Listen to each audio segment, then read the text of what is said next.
respuestas que nos han ido llegando. Senadora, tiene usted la palabra. Muy buenos días. Gracias. Muchísimas gracias. Buenos días a todas y a todos por esta mañana, por este inicio de semana.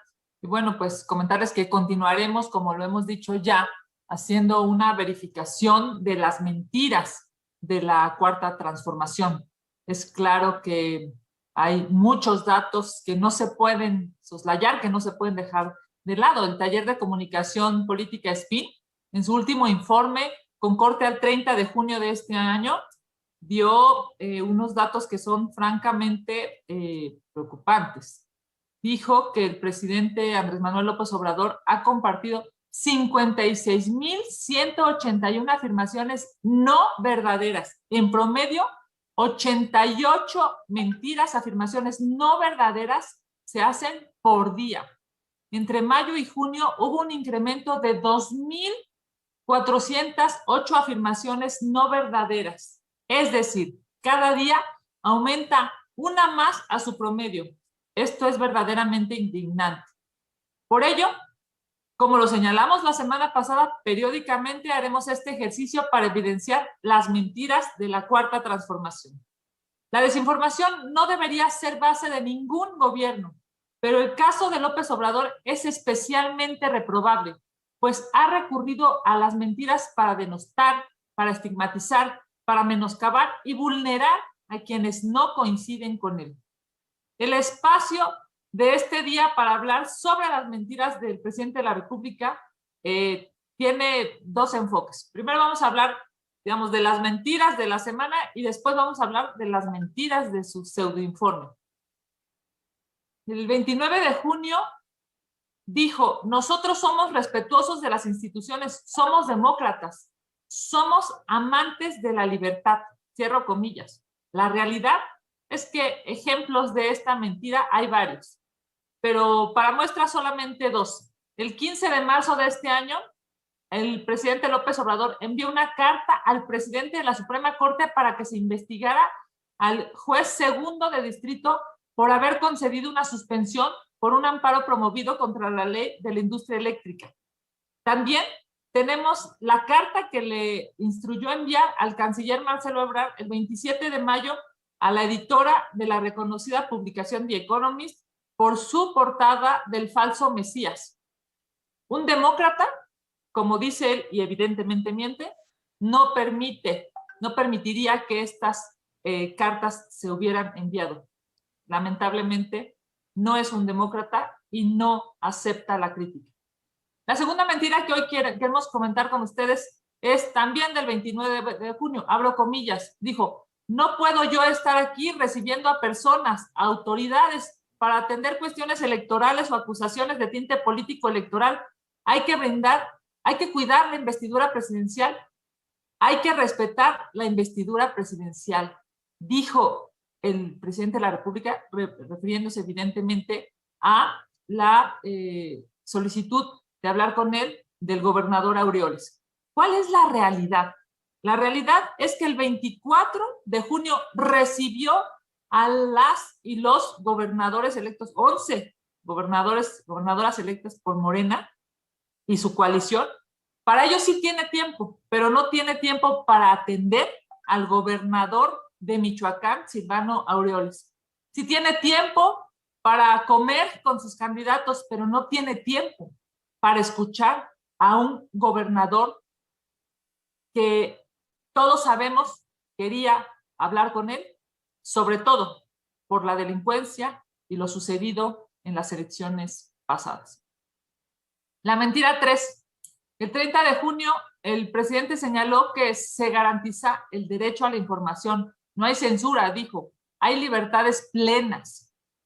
La realidad es que desde su sección ¿Quién es quién? En las mentiras de la semana, lo único que busca es desestimar y estigmatizar la labor periodística. El Estado tiene la obligación de proteger a los periodistas y garantizar su libertad de expresión. No debe el Estado amedrentarlos. De 2019 a la fecha se han asesinado a 39 periodistas. El relator especial de libertad de expresión de la Comisión Interamericana de Derechos Humanos pidió al Estado mexicano reconsiderar este espacio. ya que se puede estar afectando las garantías para un debate libre e informado. Además, recordó que el señalamiento público no puede trazarse bajo la culpabilidad o reprendimiento. Tiene que ser más abierto en términos de libertad de expresión y democracia.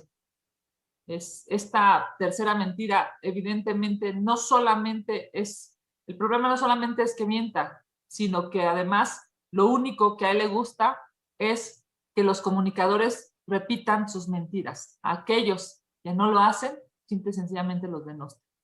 La mentira número 4. El 2 de julio dijo que lo único que ha aumentado es el costo del gas. Pero, y abro comillas, en el caso de la gasolina no, ni la luz.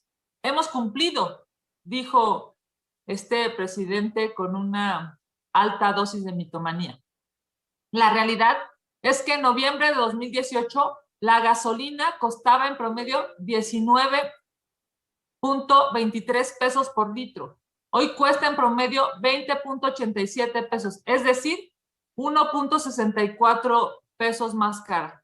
En el caso de la luz, en noviembre de 2018 se pagaba 0.79 centavos por kilowatt. Hoy se pagan 0.86 centavos.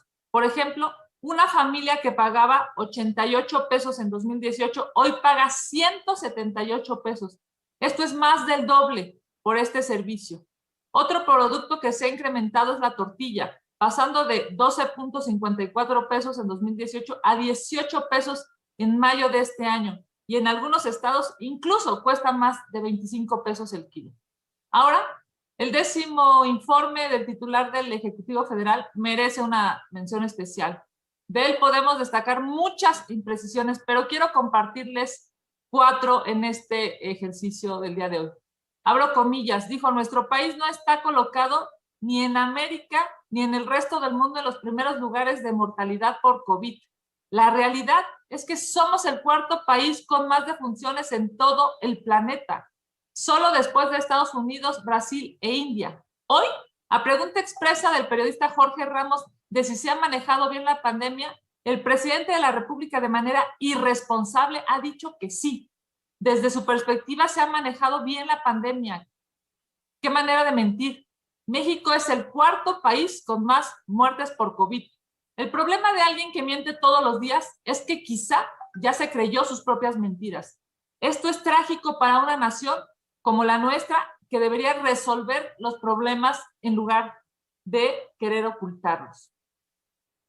La segunda mentira. En los 3 meses que corresponden a este informe se han presentado signos alentadores de recuperación de las crisis sanitarias y económicas. La realidad es que la canasta básica sufrió un incremento del 6.3%. Ha duplicado el número de mexicanos en situación de pobreza. Inició con 9.3 millones de pobres y este año se estima que habrá 18.3 millones en situación de pobreza extrema. La tercera, abro comillas, hay gobernabilidad en nuestro país y en materia de seguridad pública hemos avanzado. Cierro comillas, eso se atrevió a decir el presidente de la República. La realidad es que hemos sido testigos de las masacres que se han perpetrado en estas últimas semanas y la nula respuesta o acción por parte del Ejecutivo Federal. Las cifras oficiales lo demuestran. Del 1 de diciembre de 2018 a este año se tienen registradas 86,370 víctimas de homicidio. Obviamente estamos hablando de homicidios dolosos. Y no se deben olvidar las masacres de Zacatecas, Tamaulipas, Tabasco, Guanajuato. La cuarta mentira. Reiteró que durante el proceso electoral no hubo masacres, no se desató la violencia contra los ciudadanos inocentes para infundir miedo. Cierro comillas. La realidad es que, como lo señalamos hace unos días, hubo 36 candidatos y 102 actores políticos asesinados. Desestimó las más de 1,060 agresiones registradas antes, durante y después de la jornada electoral. México vivió una elección histórica marcada por la violencia. Incluso Michelle Bachelet expresó su preocupación desde la ONU. Como vemos, la cuarta transformación vive de cifras maquilladas y de presentar su versión de un México que no existe. Nosotros seguiremos contrastando la realidad del país que conocemos y que por supuesto sabemos que no se puede permitir esta cantidad de mentiras. A nosotros nadie nos dará a tole con el dedo. Gracias por su atención y muy buen día para todos. Muchas gracias, senadora. Rubén Feital, estás conectado, tienes la palabra. Hola, buenos días, senadora. Buenos días a todos los compañeros y compañeras. Quisiera saber su opinión sobre la detención de Luis Cárdenas Palomino, el brazo derecho de Genaro García Luna, y sobre todo por la acusación que se le está deteniendo de tortura por el caso de los Zodíaco, los secuestradores Israel Vallarta y su banda. Y también la senadora Guadalupe Covarrubias está preparando un proyecto para la desaparición de poderes en Tamaulipas que podría presentar el grupo parlamentario de Morena. ¿Qué opina al respecto? Gracias. Muchísimas gracias. Déjenme un segundo.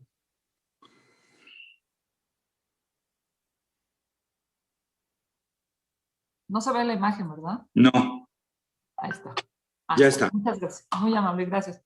Bueno, primero, lo que es el tema de la detención. A ver, es claro, nadie debe estar por encima de la ley.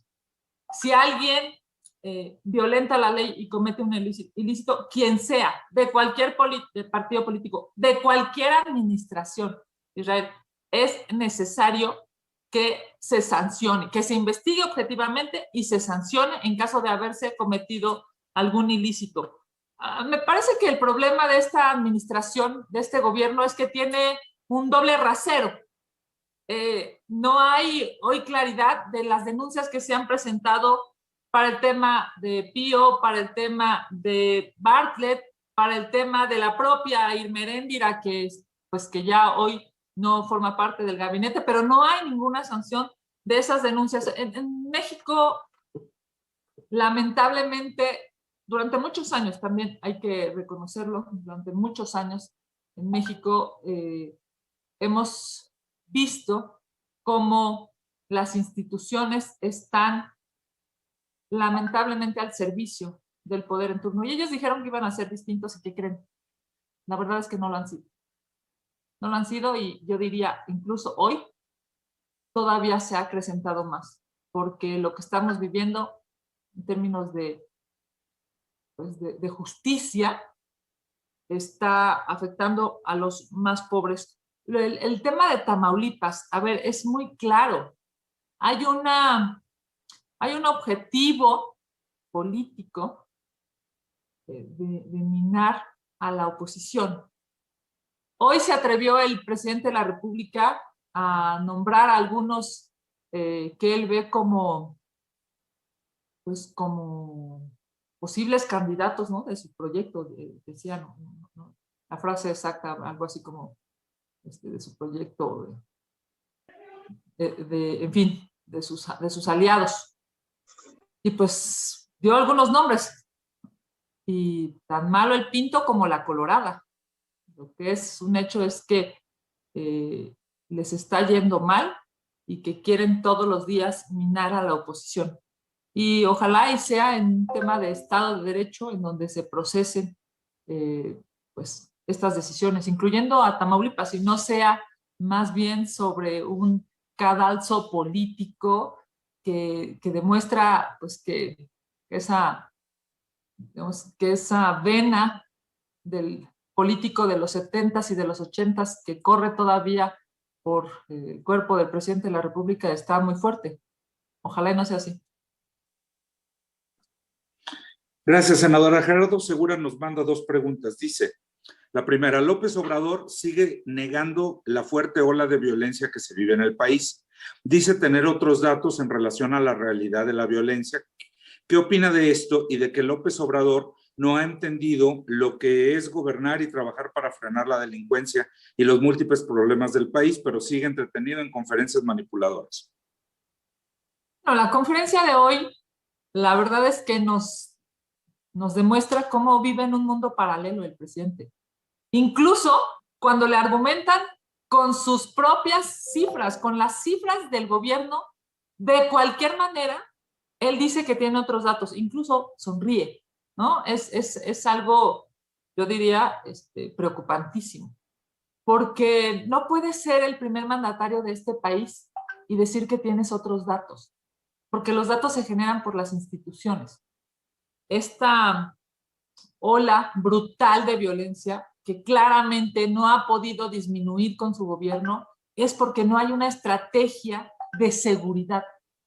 Los abrazos no balazos que empezó argumentando al inicio de su administración claramente no han funcionado.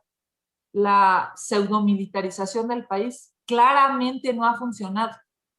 La necesidad de ocultar los datos sobre homicidios dolosos, sobre feminicidios, demuestran que hay una propensión brutal de mentir.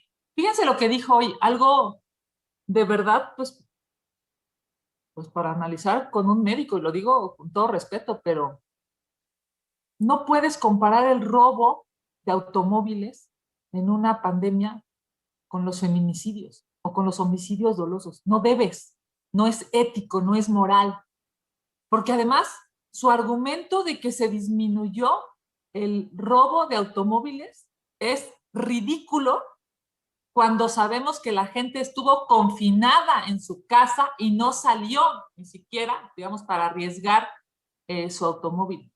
Esta comparación que el primer mandatario de este país hace, tratando de justificar los homicidios o los feminicidios, es terrible, porque debe aceptar que está creciendo y esta ola no se está deteniendo y no hay ningún indicador, ninguno, que diga que se va a contencionar o incluso se va a disminuir.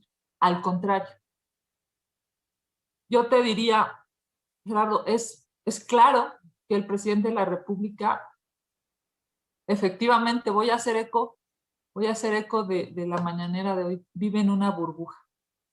Esa burbuja se llama Palacio Nacional.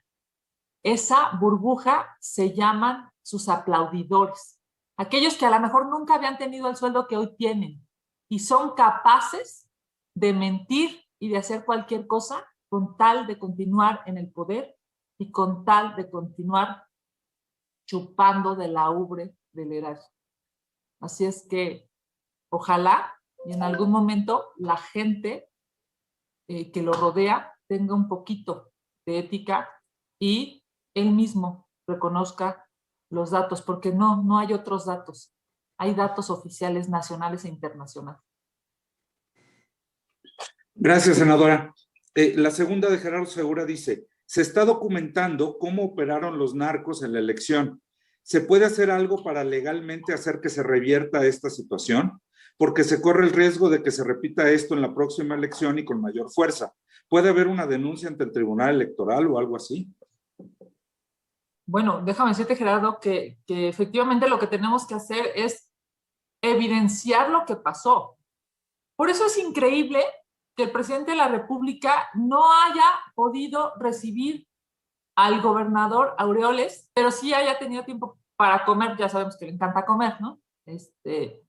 A sus gobernadores electos. Yo diría, hay varias rutas. Por supuesto, hay varias instituciones que deben de investigar, analizar, sancionar y que este precedente no se repita. Y esas instituciones, evidentemente, es el INE, es la UIF, es el Tribunal Electoral. Hay que saber de dónde salió el dinero, la cantidad de dinero brutal en las campañas. Es claro que hay un tipo penal, incluso hay elecciones que se podrían litigar en términos de si se usaron recursos ilícitos en las campañas. Yo creo que esto debe ser un concierto de instituciones, varias instituciones y varios servidores públicos trabajando para esto, porque más allá del partido político que hoy esté en el gobierno, si la delincuencia sobrepasa a las instituciones, tendremos un Estado fallido y eso será terrible para estas generaciones y para las futuras. Gracias, senadora. Vero Macías nos preguntaba sobre lo de Cárdenas Palomino, ya quedó respondida. Entonces tiene la palabra Magali Juárez. Estás conectada. Sí, buenos días, senadora, muchas gracias. Buenos días a los compañeros. Preguntarle, senadora, en una revisión que hicimos en La Razón, encontramos que en la legislatura de la paridad de género en la Cámara de Diputados, pues solamente se aprobaron 8.8% de las iniciativas relacionadas precisamente con la paridad de género en esta legislatura que fue de mayoría morenista. ¿Qué fue lo que falló, senadora? Se suponía que ya estaba más parejo el piso para las mujeres, pero no se puso énfasis en este tema para la paridad. Si me pudiera regalar un comentario y también consultarle, senadora, hoy el presidente del INE reiteró que en el pasado proceso electoral, pues el INE fue objeto de mucha agresividad por parte del gobierno federal, por parte de Morena, y que se construyó un discurso del fraude. Si me pudiera también regalar un comentario en ese sentido. Gracias, senadora. Gracias, Magali. Bueno, pues sin lugar a dudas tenemos históricamente la primera legislatura de la paridad. Ahora lo que debemos entender todas las legisladoras e incluso también los legisladores hombres es que estos espacios son para resolver leyes a favor de las mujeres. En muchas ocasiones lo político se sobrepone incluso al género, y eso debe de cambiar, y debe cambiar más allá de la mayoría de Morena, esta necesidad de que haya leyes en términos económicos, en términos de salud, en términos de seguridad a favor de las mujeres, es necesario. Hemos visto las cifras de cada 10 personas que pierden un empleo en medio de esta pandemia, 7 son mujeres. 7 son mujeres. Hemos presentado varias iniciativas para apoyar a las mujeres en esta pandemia y Morena simple y sencillamente dice no. ¿Por qué? Pues porque supedita lo político, porque supeditan solamente a quedar bien con el presidente de la República y prefieren darle dinero a un aeropuerto verdaderamente lamentable en lugar de darle dinero, por ejemplo, a las mujeres que en esta pandemia han perdido su empleo. Ojalá y las legisladoras de Morena reconozcan la importancia de su voto. Ojalá y en tanto más legislaturas con mujeres empoderadas haya, sean más libres, más autónomas, puedan tomar decisiones a favor de las mujeres.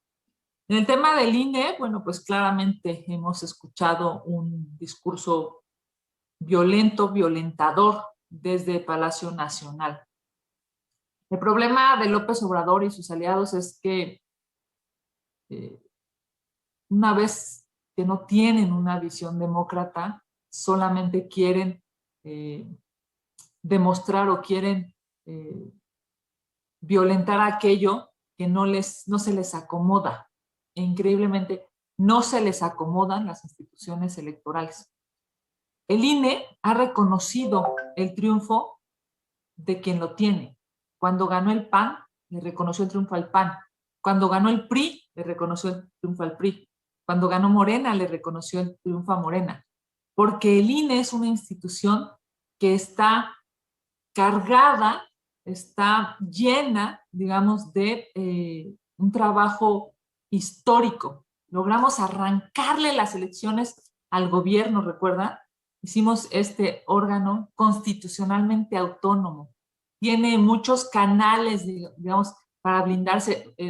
Trabajan ciudadanos el día de la elección, hay juntas distritales a lo largo y ancho del país, hay un consejo general plural. Me parece que el INE es uno de las instituciones que más se acerca a lo bueno en términos de construcción de instituciones en este país.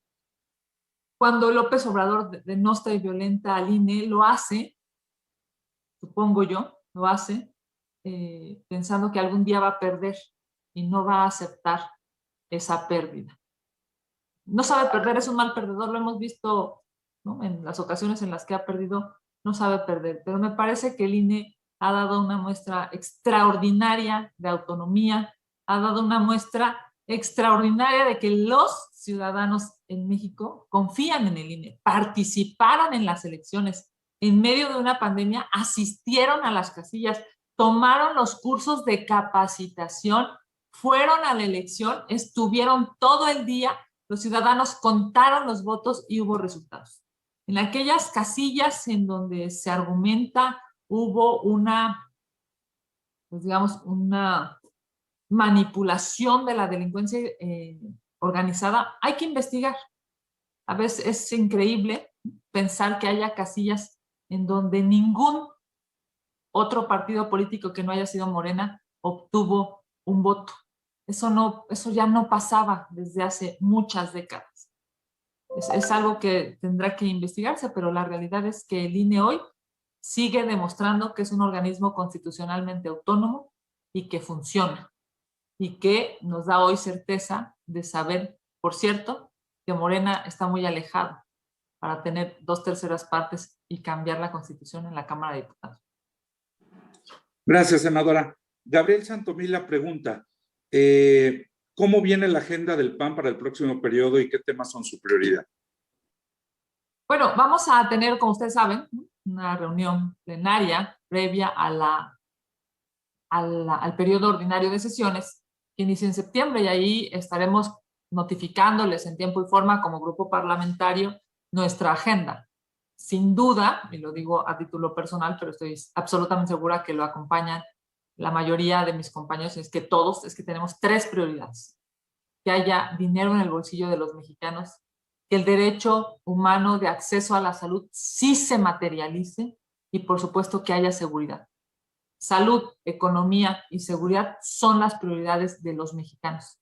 Nosotros como legisladores de oposición, de una oposición seria, de una oposición responsable, estaremos trabajando en esos 3 rubros y por supuesto en tiempo y forma les haremos llegar nuestra agenda legislativa.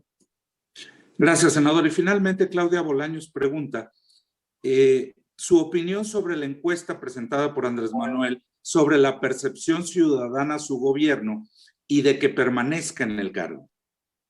A ver, es que el presidente fue electo por 6 años. Eso es lo que pareciera no entendido, o más bien se hace que no entiende, ¿no? Hoy que lo vi tratando de justificar con las cifras y las gráficas y con sus otros datos, no, pues sí entiende re bien, ¿no? Lo más que manipula y miente de manera sistemática. El señor fue electo por 6 años y tiene que dar respuesta a las necesidades de los mexicanos en esos 6 años. Hubo una elección democrática y ganó. Ahora tiene que responder por esa obligación como primer mandatario. Así es que más allá de las encuestas manipuladas o no, más allá de la forma brutal en la que el presidente miente, lo que los mexicanos debemos es exigirle, porque él y todos sus aliados y toda su burbuja cobra del erario, cobra de los impuestos de los mexicanos.